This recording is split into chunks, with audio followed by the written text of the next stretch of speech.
Don't always say that something depends on something else in English.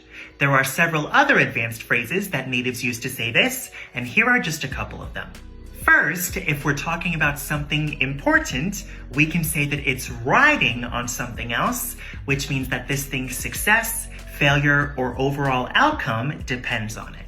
So for example, you could say, my future is riding on this exam, which means that my future depends on or is decided by this exam.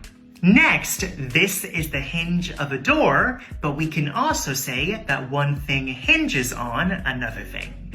And the verb hinge can be used just like the verb depend, but it's less common and a little more formal.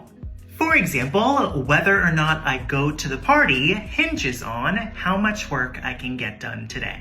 Finally, we can use the phrases come down to and boil down to talk about the most important aspect of something. For example, the choice you make comes down to personal preference, and often people's problems boil down to money. And often, these phrases can also be used to say what something depends on.